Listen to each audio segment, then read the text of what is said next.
Welcome back, Kevin's Mobile Repair. We are looking at a 2019 Mercedes CLA250.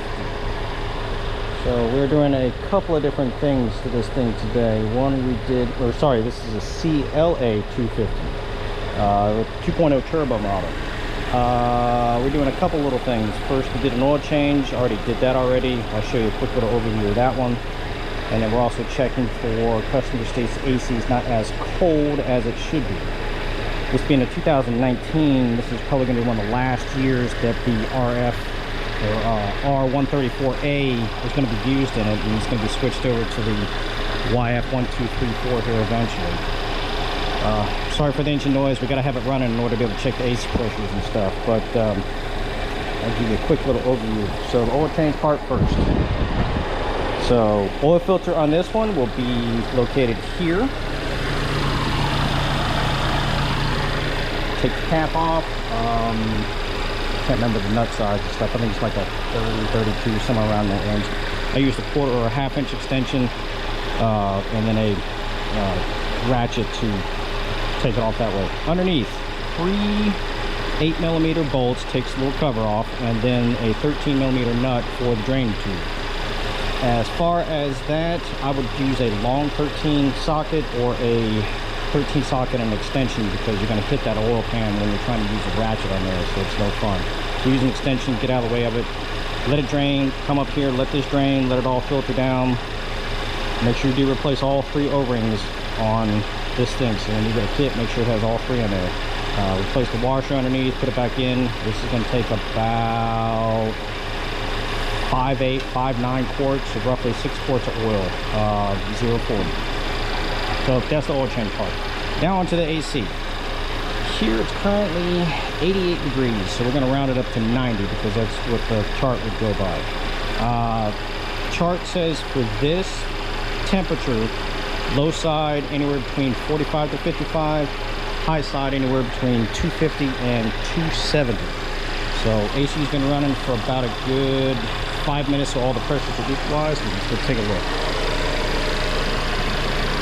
So we're currently looking at 40 on the low side and 200 on the high side. So yes, in fact, this Freon is a little bit low. Not all the way low, because I still do have good air conditioning inside. But the pressures are not where they need to be, so when it gets hot outside like it was last week, we were in the 90s.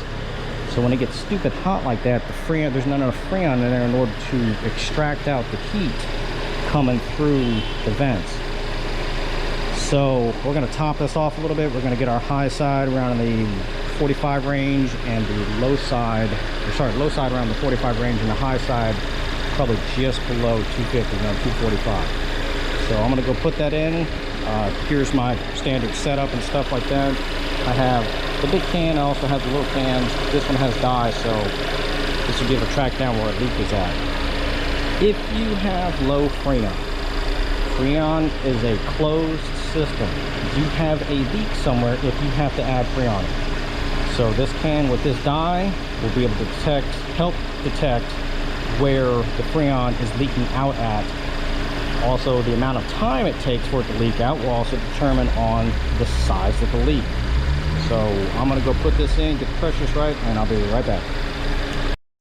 Alright, got it added in. Both sides still low, but my high side is definitely where I want it to be. The fan and such like that kicks on extra strong on these things when the pressure rises above 225, 230 on these things. But inside, definitely a noticeable difference. We got at least a 10-degree drop in here. So now we have all the correct pressure with dye running through. I put about half a can, so it's about a half a pound worth in there. So now the AC is working better than it was. It was working before, but now it's a little better. I should have a little AC vent thing in here, and I'll be able to show you the difference, but I do not have. Currently it is inoperable. So also did the little software reset and stuff like that on replacing the oil.